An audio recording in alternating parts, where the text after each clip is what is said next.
سلام، جعفر کاظمی هستم. دیروز جایی توی اداره بودم. همکاری که اونجا تشریف داشتن این ترموستات اتاق رو که به فنکوئل وصله تنظیم میکردن. خب اینو میچرخوندن این ور، میچرخوندن اون ور، این درجه هیت و کولش رو بالا پایین میکردن ببینن چه اتفاقی میفته، که برای خنک نمیکرد اتاق رو. خواستن با چرخوندن این یا تنظیم اون هیت و کول به اون شرایط مطلوب برسن. چون یکی دو بار دیگه این مشکل دیده بودم، گفتم یه توضیح کلی بدم برای دوستانی که شاید به هر حال این موضوع براشون تازگی داره. بعدن حالا راجع به ترموستات‌های پیچیده تر که این روزا رسم هست استفادهش بیشتر توضیح خواهم داد. خب ببینید، این یه ترموستات اتاقیه برای کنترل خاموش و روشن کردن یک وسیله‌ای که داخل اون اتاق هست. البته میتونه کاربردهای دیگه هم داشته باشه. شما به هر حال با تنظیم دمای روی میزان دلخواه، مثلا 20 درجه سلسیوس، میتونید یک وسیله رو خاموش یا روشن کنید. اما معمولا اینها البته میتونه این نباشه، مثلا خیلی نمونه ساده هم هست. مثلا یه نمونه سادهش هست که فقط یک حالت داره، یک کاربرد داره، فقط در حالت عادی نورمالی اوپنه و اگه برسه به اون دمایی که روش تنظیم کردید، این کنتاکتی که اینجا هست بسته میشه. اما این این امکانو داره که شما در دو حالت برای گرمایش و سرمایش هم تنظیمش کنید. ببینید داستان چیه؟ داستان اینه که توی حالت گرمایش، در حالت هیتینگ، اتفاقی که باید بیفته چیه؟ بایستی با افزایش دما قطع بشه وسیلتون معمولا، و با کاهش دما، یعنی وقتی دما پایین میاد، وسیله چی بشه؟ وصل بشه. تو حالت کولینگ با افزایش دما باید وسیلتون چی بشه؟ وصل بشه. مثلا فرض کنید که اتاق گرم شده، حالا باید اون فنکوئل چی بشه؟ روشن بشه. و با کاهش دما وسیله چی بشه؟ قطع بشه. خب برای اینکه این امکان در این وسیله به وجود بیاد، اینجا یه کلیدی هست، میبینید که به این صورت که این بالا حالت گرمایشه، در واقع تابستونه، و این پایین هم حالت چیه؟ زمستونی. حالا بعداً اینو توضیح میده.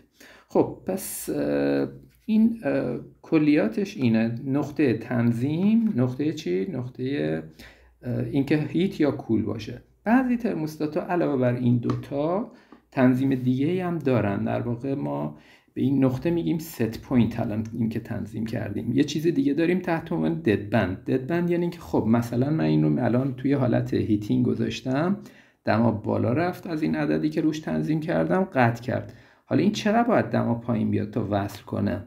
توی این نوع ترموستات بهش میگن فیکسد ست پوینت، یعنی ست پوینتش دست شما، فیکسد ددباند، یعنی ددباندش دست شما نیست. ترموستاتایی هست که این قابلیت رو داره. مثلا الان این ترموستات رو اگه نگاه کنید، اینجا ما این قسمت رنج رو داریم، یعنی اون ست پوینت رو میتونیم با این تنظیم کنیم، و اینجا یه مقیاس دیگه داریم که نوشته دیف که همون ددباندشه. حالا یه تفاوت جزئی دارن که بعد توضیح میدم، ولی به این معنیه که وقتی روی عددی شما تنظیم کنید، این قطع کرد رو چه عددی وصل میکنه. توی این نوع ترموستات‌ها این قابل تنظیم نیست که حالا الان بحث اونو بذاریم کنار. خب اساس کار این ترموستات‌ها چیه اصولا؟ من اگه اینو بازش کنم، ببینید داخل این توی این قسمت، اینجا این قسمت، حالا نمیدونم چقدر پیداست، یه دیافراگم مانندیه که دو طرفش به هم وصل شده. یعنی اینکه یه دیافراگمیه به این صورت که اینجاها این دو نقطه چی شده؟ دور تا دور جوش شده. داخل این یه مایع است. موقعی که دماش بالا بره، یعنی این توی محیطیه که دماش بالا میره، چه اتفاقی میفته؟ این منبسط میشه در اثر افزایش دما، و اون وقت فشار میاره به اون سویچ هایی که هست، بهش میگن اسنپ اکشن، که اون وقت براتون یک کانتاکت رو به یک کانتاکت دیگه وصل میکنه یا قطع میکنه. این که کانتاکت ها چی جوری قطع و وصل میشن معمولا اینجا توی داخل قاب این هست، یا کاتالوگش رو از اینترنت اگه آدم دانلود کنه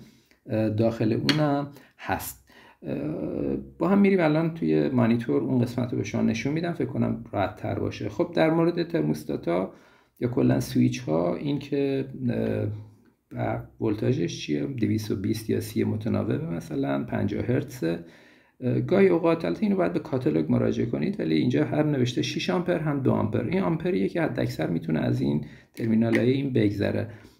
اگه بار مقاومتی بهش وصل کنید 6 آمپره و اگر بار القایی بهش وصل کنید، یعنی این وسیله‌ای که قرار خاموش روشنش کنه، اون وقت حداکثر آمپر مجازش 2 آمپر. خب بریم حالا توی مانیتور ببینیم که اساس کار این چی جوریه در هنگام خاموش روشن کردن، که دیگه موقع تنظیمش زیاد گیج نشیم.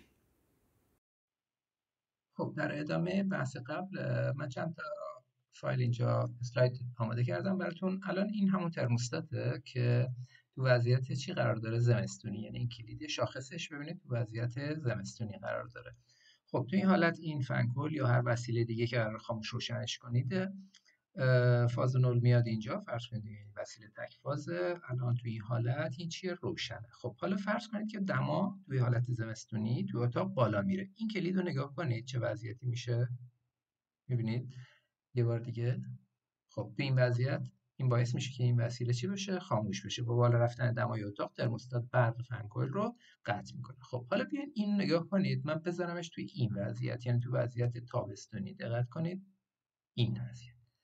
الان ترموستات در وضعیت چیه؟ تابستونی. خب چیکار کردم؟ این کلید رو در واقع جابجا کردم. حالا یه بار این دقت بفرمایید، من از اسلاید قبلی دوباره میام الان اینجا. ببینید اینو تو این حالت قرار میدم. خب تو این حالت که وضعیت تابستونیه، الان این میاد اینجا و این قطعه فنکویل. خب حالا فرض کنید دمای اتاق بره بالا. حالا این قسمت رو دقت بفرمایید، این کلید رو